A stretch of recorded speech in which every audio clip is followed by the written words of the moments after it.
Hello, everyone. Good afternoon, and thank you for being here with me this afternoon. We are doing a very special lunchtime live as part of the Pcosgurl live series. And we have a very special guest that is going to be joining us. I'm just waiting for her to arrive. Angela Grassi from PCOS Nutrition Center will be here to talk a little bit about PCOS and nutrition. It's really important to talk about PCOS and nutrition because there's a lot of misinformation that is spread about it. There are people that claim there is best diet for PCOS. There are people that claim there is, the best supplements for PCOS.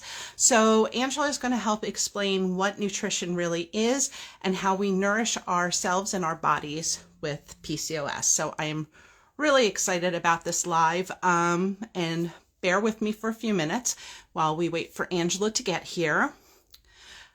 Hi, everybody. How are you? How's everyone doing today? Does anybody have any questions yet that they might want answered later in the live? If so, if you just pop them in the comments, I'll see them come up and Angela and I can answer the questions during the live. And just hang with me for 1 second. I'm going to send a request to Angela.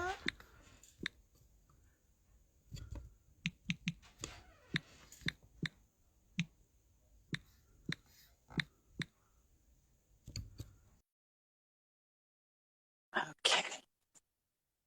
And Angela should be joining us momentarily. There she is. Hi, Angela.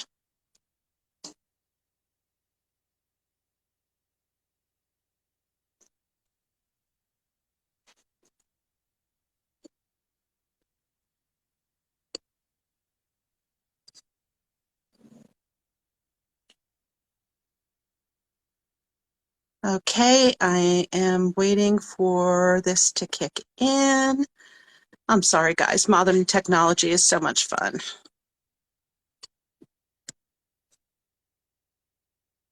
Okay. I'm just waiting for Angela to connect on here. Sorry, guys. My live is not working with me.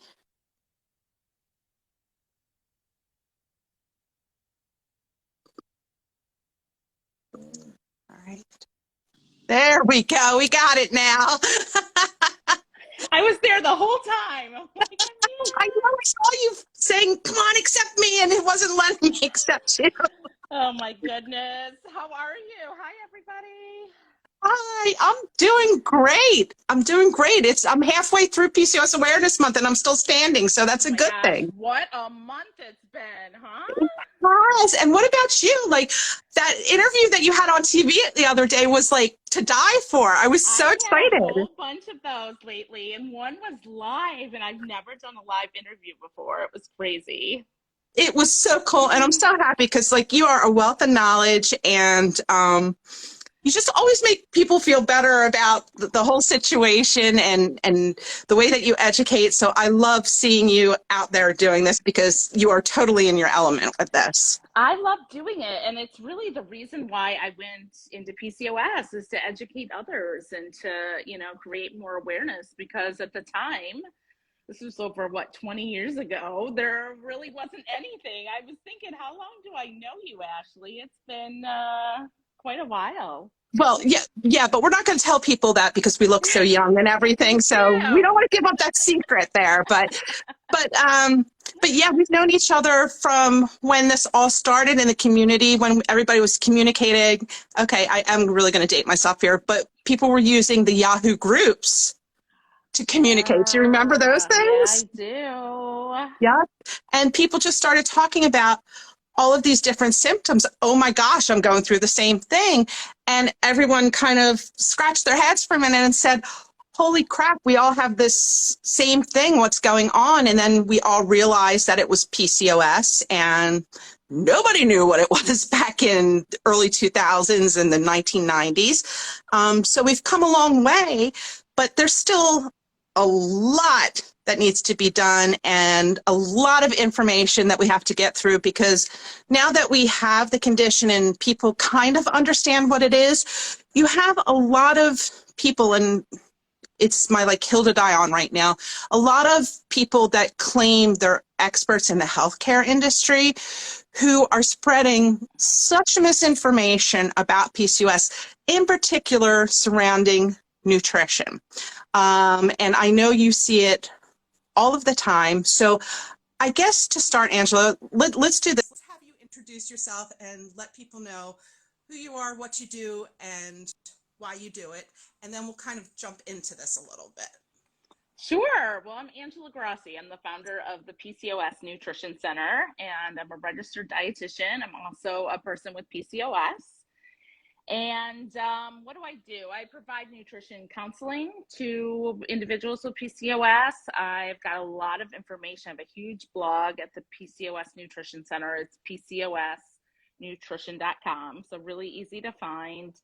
And I also have a whole supplement line that I created because I saw how beneficial supplements are, both for myself and how they can help patients. And so a lot of stuff there at the PCOS Nutrition Center. There is, and I remember when you first got started, one of my favorite books that I still have on my bookshelf back here was my PCOS workbook, which helped kind of break things down and help me kind of visualize a plan and treatments and what were the best options for me. So I've been hooked since way back when. And anybody who gets an opportunity to follow Angela and to read her books and to use her supplements, I promise you, you will not be disappointed. So let's get into some of this. Nutrition for PCOS. I know this is kind of a hard question and a broad question, but what is it and why should it matter? Yeah, well, we know that nutrition and lifestyle are the primary treatment approaches for PCOS. And no matter what supplement you take, what medication you take, what you eat, your nutrition is going to be the foundation for everything. And it's also going to keep you healthy for hopefully a long life, right? We know that the nutrients that come from food really can support health, and a lot of those nutrients can be antioxidants, and that can actually, like fruits and vegetables, whole grains, those are actually really beneficial to even fight cancer. So we're talking about lots of different aspects, but regardless, nutrition is the number one lifestyle change you can make. Just working on your nutrition, improving it, spending time on it. We're so busy today, and it's really tough to manage everything, but making yourself a priority. I was working with a patient yesterday, and she's like, I feel like PCOS is a full-time job. And it really is. Your health should be a priority. And unfortunately for folks with PCOS, that's kind of how it feels. Absolutely. Now, with nutrition, one thing that I think people really get confused about is when you hear the word nutrition, you automatically think, OMG, I'm going to be put on a diet and I can't do this, and I have been dieting and I can't lose weight. So nutrition is not really so much about dieting or restricting. It's more about nurturing the body, right? And giving your body the nutrients it might be missing. Am I right on that? You are totally right on that. And that's my focus at the PCOS Nutrition Center. It's a non-diet focus. I would never have you weigh, count, measure food, anything like that. Chances are you've been there, done that several times. This is not new for you. But it's also about healing your relationship with food and noticing how different combinations of food energize you, leave you feeling satisfied, what foods drag you down. And things like that. But, getting back to your point at the beginning, it drives me insane, all this misinformation out there. Everybody is a nutritionist, especially for PCOS. If something worked for them, they're an expert. They went gluten-free and oh my God, they saw such a difference. Well, that's not necessarily going to be true for their next door neighbor that has PCOS. We really need to take an individualized approach with this. And back in the day when I first started out, there were very few dietitians. This is before Instagram, right? Before social media. there were hardly any dietitians that worked with PCOS. And I would still hear from a lot of, um, nutrition experts, eat gluten free, eat this way. And, I hardly had any other voices supporting me to say, no, that's not true. But now we have so many other great PCOS dietitians out there that are doing this and spreading the word that, there's not a black and white approach to PCOS. Not everybody needs to eat gluten free, things like that. We really need to personalize it. Absolutely. So let me make this clear for everyone, and you can tell me whether I'm right or wrong with this, that there is no one specific diet that is the best diet for PCOS, correct? Right. I'd be retired by now. I'd be living in the Maldives if there were. Right. You'd be with me, Ash. I'd bring Yeah, you I along. would. I would. But yeah, so a lot of people are talk about things like the keto, the paleo, the Mediterranean, and like you said, it might work for one, but maybe not another. So if somebody is coming into this space and they're like, okay, I want to understand nutrition for PCOS better, so I can improve my health, where would somebody start with that? What are the basics? Yeah, and I think, like you mentioned, the PCOS workbook is a great book to really get all your nutrition questions answered. Just what are proteins? What are fats? It starts from the basic, but it also explains more of how these impact PCOS. And a lot of understanding the nutrition for PCOS is understanding how food affects your insulin levels and having a balance with your meals. So maybe not all protein. Like for me, if I just eat protein for breakfast, I am starving an hour later because I get hypoglycemic, I get low blood sugar. So I need some high fiber carbs in the morning to help keep my blood sugar up. I found that to be really helpful, and adding some fats into your meal. So having the fiber, having the protein, having fats in there can be really helpful to help stabilize your blood sugar level. And that helps with cravings too, which a lot of us suffer from are those cravings. And a lot of that's blood sugar related, I find.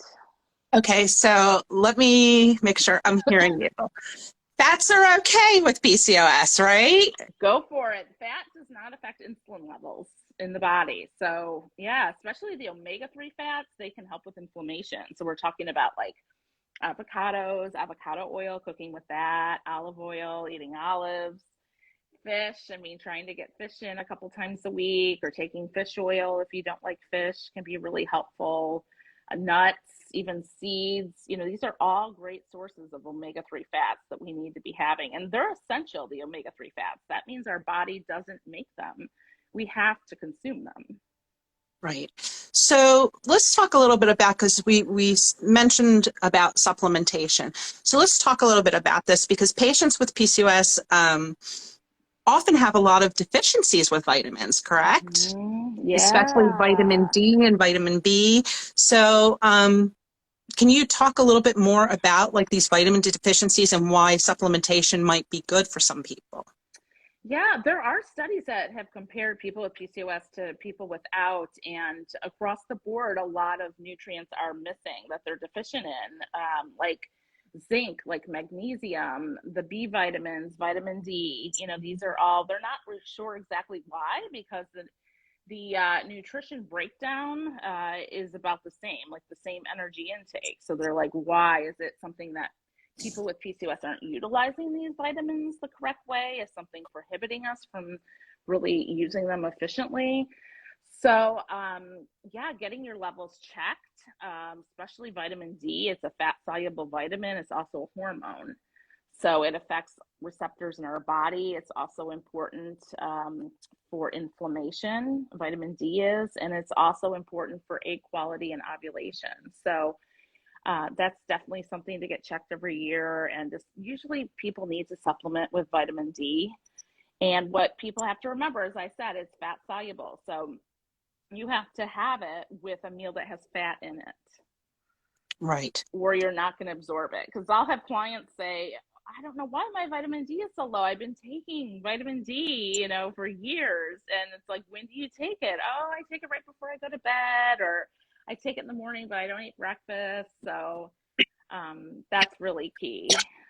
So Yeah. yeah, so like planning things and prepping things is really important with PCOS. And I know I hear a lot of people say, like you said, I don't have the time and it's a full-time job.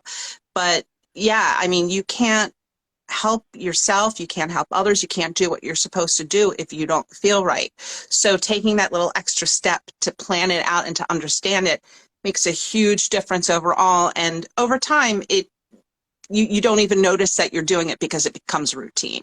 Exactly, it becomes innate. It's just a habit, just like brushing your teeth. You know, you have to have these groceries, you have to take these vitamins. It can be really overwhelming at the beginning of getting a supplement routine down. And I've created a supplement quiz where people can write in some of their symptoms and it'll kind of calculate out some specific supplements that might be helpful for them Awesome. at PCOS Nutrition. And it's just, you know, starting with that routine and getting that down and building upon that. Okay, so while we are in the supplement realm, there's another one that is a very popular one that people have a lot of questions about, which is inositol. Some people are on metformin and are told to go on inositol, but a lot of people don't understand what inositol actually is and why they may need it. So maybe you can clear that up a little bit. I would love to talk about inositol because it's one of my favorite supplements personally, and I see it really helping the majority of my patients with PCOS. Inositol, if you haven't heard of it, is a relative of the B vitamins. It's also a sugar alcohol, and it's widely found in food. We get it from fruits, we get it from beans. Buckwheat is a huge source of inositol. But we're finding that people with PCOS have a defect in their ability to use inositol. And a way I explain it to my patients is that the doorbells on their cells that hear the insulin receptors, there's all these doorbells that surround your cells, and they are ignoring the insulin, or there's something wrong with the doorbell, it's defective. And inositol works to correct, to fix the doorbell. That's wonderful. And in doing so, a big role of inositol is to act as an insulin messenger. So it helps relay the signal between your cell nucleus and your pancreas that secretes the insulin. So your pancreas then knows how much insulin it needs to secrete. And by doing that, you get a proper amount of insulin being secreted, and it also helps to maintain your blood glucose levels. There's two main types of inositol. There's myo-inositol and there's dechiro-inositol. And there's studies that have looked at both of these either separately or together, and they actually found that the ideal amount is a 40-to-1 ratio of myo to dechiro. A product I love is Ovasitol by Theralogics. I know they're a big sponsor of PCOS Awareness Month, Theralogics is, but Ovasitol is a powder that has that unique 40-to-1 ratio. It's a tasteless powder, so you can take it with your breakfast and at dinner times. You should be taking it with food about 12 hours apart.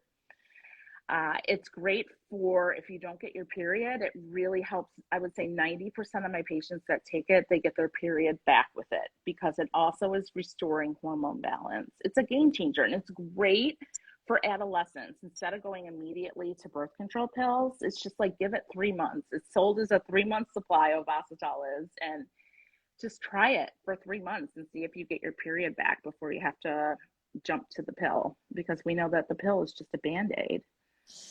It is a Band-Aid, and there are so many side effects that come with it. I mean, for some people, I don't want to bash the pill because for some people, it is a really viable option, and Absolutely. it does things for them that no other type of medication can do.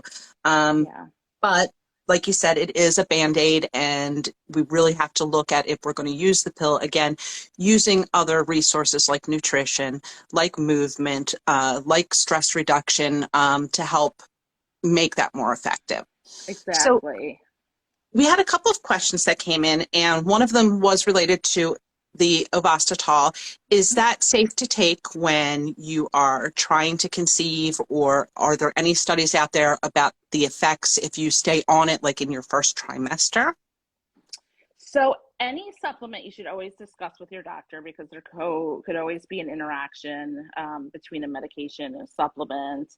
But in general, Vasitol or inositol is great if you're trying to get pregnant. It really does help improve ovulation and egg quality. There's been studies that has shown that inositol can reduce the rate of gestational diabetes. So that's the diabetes during pregnancy. So it can be really helpful. But of course, you should be talking with your doctor to see if it's right for you. Absolutely. And I had another question that came in that asked about fried foods. Are fried foods really that bad for us and for PCOS? Should we avoid them completely, or can we occasionally have some? Absolutely. So fat doesn't really affect insulin. And when you add fat to your meal, it's really going to help to make it more taste better. First of all, fat adds a unique flavor and mouthfeel to food that we don't get from anything else. So fat helps fill us up and leaves us feeling satisfied longer. So I don't think you need to avoid them, but I think it's important to basically balance your plate with that carbohydrates that's high in fiber, the protein, and fat. Okay. And I'm sorry, let me ask you another question about supplements. Does a nutritionist help people understand the dosage they should take and when they should take them and how they should take them and how they're effective? Absolutely. So that's part of the nutrition professional's job, is to recommend supplements and at what dosage. So when I meet with a client, I do a full nutrition assessment. I'm going to go through their whole medical history. I'm going to look at their blood work and their labs. We're going to talk about their eating preferences, and I'm really going to go through their food choices to see if they could be deficient in certain nutrients. For example, if someone doesn't drink any milk or doesn't have dairy, chances are they're going to be deficient in vitamin D and should supplement with vitamin D. And then looking at their labs, oh, your vitamin D is at this level, you should have this amount of vitamin D then. So absolutely, that's part of our job. Okay, so since you brought it up, I'm going to open up Pandora's box, dairy. We have had a lot of discussion about dairy, whether, some say that it's inflammatory, some say it causes irritable bowel, some say it's perfectly fine if you can tolerate it. And then one more part of that is some say you should go non-fat, low fat, and others say you should, if you're going to do it, go full fat. So what is the deal with dairy? The deal with dairy is it depends on you and your genetic makeup and how you tolerate dairy. So what we know about dairy, and I have a great blog post about this at PCOS Nutrition. If you just search dairy, you'll see it. There's really hardly any studies that specifically look at dairy for PCOS. The studies we do have do show that fat-free dairy, like fat-free milk, fat-free yogurt, that these types of dairy can increase your androgen levels and can increase your insulin levels at 2 or more servings a day. So there is a link with acne in people who consume the fat-free. Why the fat-free? What's the deal with it? We thought fat-free was the better way to go, less cholesterol, right? Everyone started drinking the fat-free milk. So when we take fat out of milk, we are left with higher androgens in the milk. And so we drink that and it affects our androgen levels. I am totally, my mind is blown right now because I've been doing it wrong the whole time. And now I know if I'm going to do it, just do it and do the full fat and get Go for full fat. You're going to get the fat. It's going to help fill you up and leave you satisfied longer. And you might like the taste of it better. A lot of those fat-free foods, they don't taste so good. No, I like the taste of the full effect of whole milk and stuff like that. So we have 2 questions that came in that are more on a personal level. One asked, do we both have PCOS? I do. It's the reason that I got involved in all of this. I was trying to conceive, and I went off birth control pills, and approximately 4 months after I went off the pills, I gained about 75 pounds, didn't have a period, started getting adult acne, excess facial hair. And I didn't really understand what was going on. I saw maybe about 5 doctors over about a 2-year period before somebody kind of told me I have PCOS. And when they did diagnose me, they said, I really can't help you because I don't know anything about it. That to me was so frustrating that I said, you know what? I don't want anyone else to go through what I've gone through, and it's time for somebody to start speaking up. So that's why I started getting involved and advocating and trying to educate. So Angela, I know you probably have a very different story as to Yeah, PCOS. I had PCOS myself. In my early 20s, I started gaining weight out of the blue. Didn't make sense as to why, because I was very active. I was doing step aerobics. If you remember step aerobics back in the day, I think some people still do step aerobics, but I was doing that a couple times a week. And all of a sudden, I just started gaining weight, and I also suffered from hypoglycemia. And for me, I always got my period. It never went away. So PCOS wasn't on the radar, but then what made sense to why I was experiencing hypoglycemia, the low blood sugar. And so I knew, being a dietitian, something metabolic or hormonal was going on, because what can cause weight gain like this? I was thinking it was my thyroid or something like that. My dad had hypothyroid. So I went to a doctor after doctor after doctor to test me. One doctor told me I had hypoglycemia. Well, I could have told you that. I did a whole oral glucose tolerance Right, test, which right. showed I had hypoglycemia. Another doctor told me to watch my diet, which was my favorite one. Yeah, gotta love that as a dietitian. And then finally, Catherine Sharif, who is a fantastic doctor and a friend of ours in Philadelphia, who diagnosed you too, right?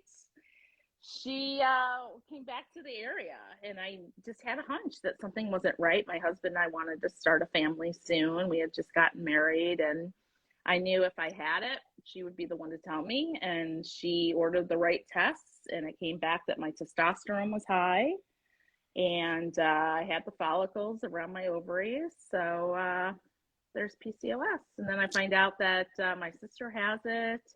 We really think my mom has it. We are pretty sure my great grandmother had it. I actually was fortunate to know my great grandmother, and she just had my grandfather. She only had one child, and she had a bald spot in her head, and she was built just like me. Oh, wow. You Yeah. know, and that brings up a really good point that I just want to point out to people, because there does seem to be a genetic connection with PCOS, but there are a lot of people that'll say, I'm the only one in my family who has PCOS. I don't know anyone else in my family that has PCOS, which could be true. There may be other people who do not have PCOS in your family. But what you have to understand is, if you have people in your family that have conditions like heart disease, like diabetes, like high cholesterol, those can be like genetic markers or a predisposition. You so when you're after you're born, you may carry those markers with you, and then things in the environment can trigger it and cause the PCOS. So it doesn't necessarily have to be something where another person in your family has PCOS, but again, there are like these little links, and we still have no known cause. So I'm just putting that out there. There's no known cause, and there is no cure for PCOS, but it does seem to be related to the genes. Do you have any more that you could add to that, Angela? Yeah, I think it's definitely a gene has been identified. We know that in utero, like a mother who's carrying the baby, that environment is programming the baby. So if the mother has high androgen levels, that in turn is, what the baby is exposed to in utero, and that's what's priming their metabolism and their genetic makeup, in a way. Um, for the rest of their lives, and even their future children's lives, because we know that the follicles start to develop in utero.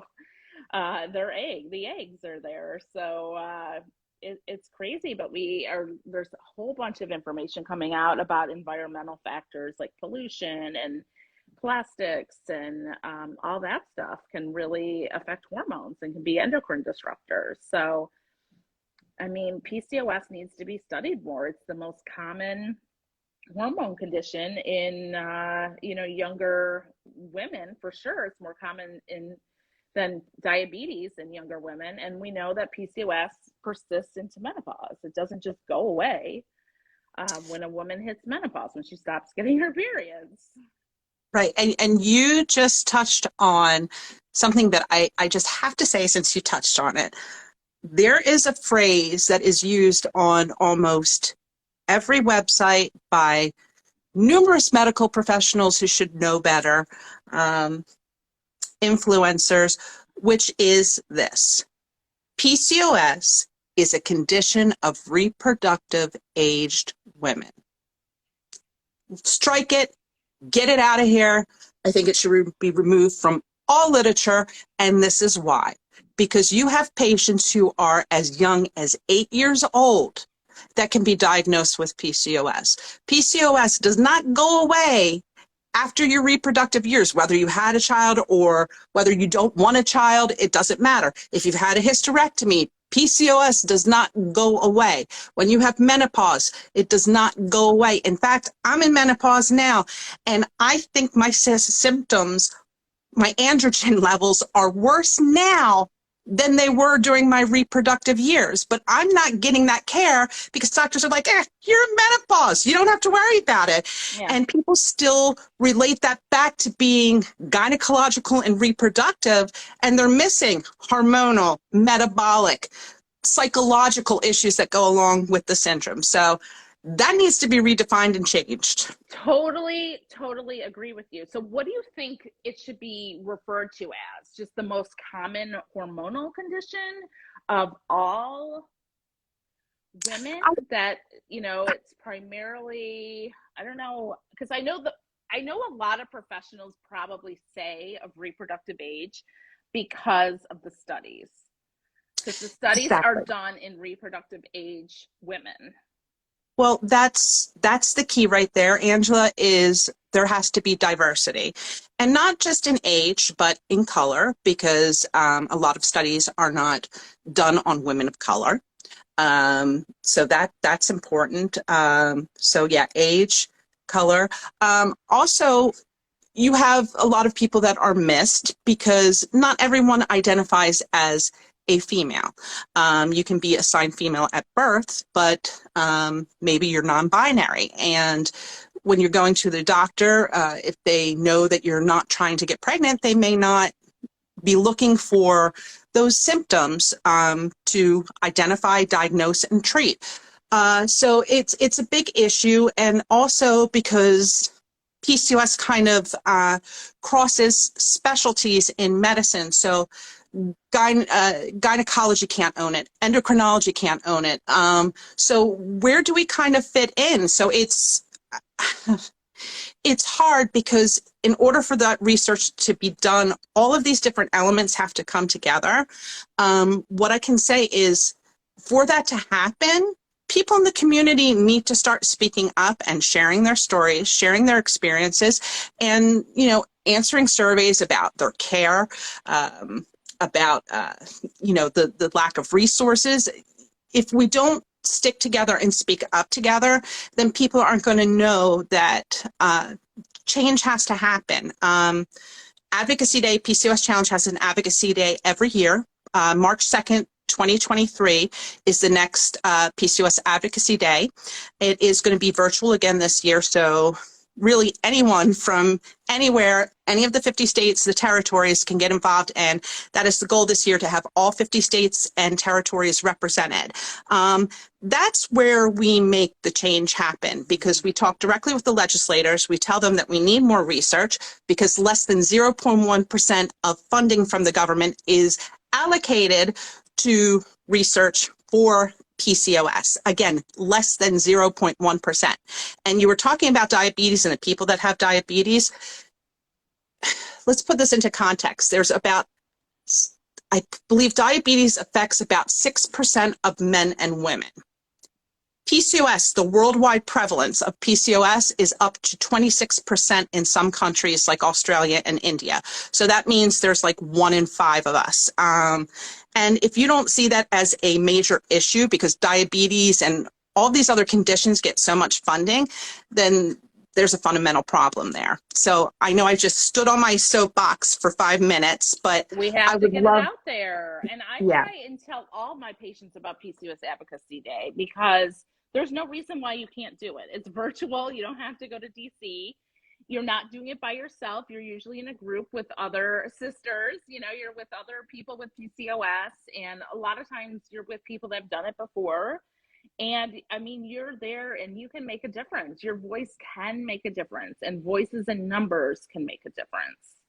right, right, yeah, because I think that's one thing that I get asked the most is how do I become an advocate? You start by getting involved in events like PCOS Advocacy Day and simply start sharing your story. I know it's not always the easiest thing or the most comfortable thing, but again, the more people start seeing these experiences online, they're going to stop and say, hey, I've seen about 20 stories in the past week about this thing called PCOS. Maybe I should be paying more attention to it. So, you know, there are wonderful advocates such as yourself, Angela, that are out there every day making a difference, but we cannot do it on our own. So this is my And call to I all of really you. wish that more of these PCOS influencers, you know, people that do have the reach, do more awareness, use Yeah, their platform. You know, some celebrities are, some people that are, you know, PCOS influencers that are non-celebrities, but in the healthcare field, and they're not doing it. And it's such a missed opportunity. it is a missed opportunity, but, and, you know, I'm still trying to figure that out. And I'm just going to say this because it's truth, okay? What it all comes down to is money. A lot of times when you are reaching out to influencers or celebrities or whatever, a lot of it comes down to what is your budget? You know Oh, what? they want to get paid to promote Sometimes, PCOS awareness? Oh, come on. and sometimes it goes past that. Now, with that being said, there are equally others that are so passionate about the cause that they get involved. Lauren Ash, Macy Bookout, Tom and Rachel Sullivan, Meals She Eats, Candy Carter, Eye Candy, Brandy Rose, all of these wonderful people have stood up, have gotten involved, have used their platforms to help patients with PCOS. But yes, more needs to be done. And if they're out there sharing, I'm sorry, this is who I am. If they're out there sharing stories about their experience, then I feel they should get involved because this matters, this community matters, these people matter, and we need those voices to amplify this. Totally agree with you. Awesome. So, Angela, I would love you to give any final comments, suggestions, and again, let people know how they can find you on social media to learn more about PCOS and nutrition. Yeah, well, my final words of wisdom is I mean, the motto at the PCOS Nutrition Center is you can reclaim your life from PCOS. You can take control over it. It's with the right knowledge, the right tools, whether that be supplements, lifestyle changes, and with support, you can reclaim your life from PCOS. And most likely, you can have children. Most people with PCOS go on to become parents.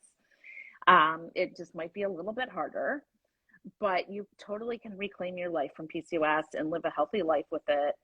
And I have lots of information if you want to visit the PCOS Nutrition Center website. It's pcosnutrition.com. And there's lots of free blogs, recipes, tips, all kinds of information. I send out, you know, on social about PCOS awareness and about Advocacy Day. I'll be there. I know you'll be there in March, early March. What did you say, March 2nd? It's already going to be Mark on my second. calendar after this. Yep. And I am again going to be a regional leader for the year. So just come out, and if anybody has any questions or any fears about advocating, come talk to me. That's what I'm here for. And I promise you, it's not as scary as it sounds, and you will feel empowered beyond belief once you do it. So Angela, thank you as always for sharing with me, for spending time with me, you know, for being a friend. I appreciate you so much and am so grateful that you spent some time with me this afternoon. Oh, and thank you, Ash, for everything that you do. You are the PCOS advocate. You're the OG, and we follow your lead. Thank you so much. Everyone, thank you for tuning in, if I could speak today, for tuning in this afternoon with me and Angela for another PCOS Girl Live series. And be sure to check my feed. We still have a lot more coming this month, a lot more IG Lives, and I would love you to join me for all of them. Thank you, everyone. Have a good afternoon. Lots of love, Thanks. Angela. You Bye. too. Bye-bye.